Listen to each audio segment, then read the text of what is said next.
Representative Paul Ryan, chairman of the House Ways and Means Committee, has made it official. With a letter to colleagues, says, "I am ready and eager to be our speaker."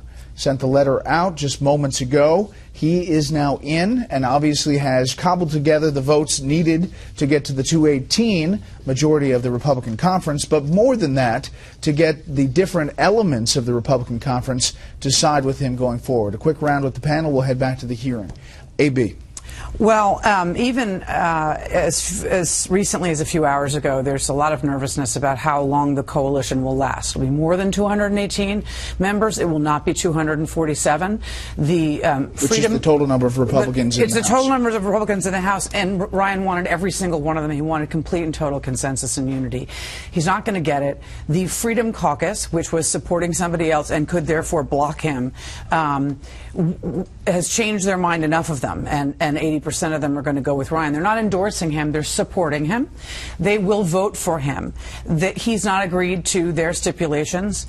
They have not agreed to his stipulations. And so there's real room for a fight to break out when the honeymoon ends. We don't know if that'll be a week or a month. Some members thought maybe this vote should be taken sooner than next week. So it's a long road ahead. But he so at the end of this letter, he writes, "I never thought I'd be Speaker, but I pledged to you that if I could be a unifying figure, then I would serve. I would go all in. After talking with so many of you and hearing your words of encouragement, I believe we are ready to move forward as one united team. I'm ready and eager to be our Speaker. This is just the beginning of our work. There is a long road ahead, so let's get started." Charles. Well, look, it's clear that he obviously has the numbers he needs to be elected Speaker. But the bigger question and the threat to him is, where will they be on the continuing resolution, meaning the resolution to not shut down the government? Where will they be on raising the debt ceiling? Where will they be on issues where the Freedom Caucus feels very strongly one way and the rest of the Republican conference does not? Now, did he get any kinds of guarantees? He had a meeting with the Freedom Caucus. They will support him for Speaker. But will they be there for the votes that are really hard and the votes that really divide the Republicans in the House? I hope he got the guarantees, because otherwise he's walking into a minefield. But let's be honest. Paul Ryan voted against increasing the debt ceiling the last time around in 2014. So there's going to have to be some kind of deal made on that specific case before November 3rd. So I put this question directly to a leader of the House Freedom Caucus last night, and he made clear that there was no quid pro quo. There wasn't a deal. Nobody signed anything. There wasn't even a handshake deal. But the general sense was Paul Ryan was going to, the Freedom Caucus members were going to be able to vote their conscience, be able to vote the way that they wanted to.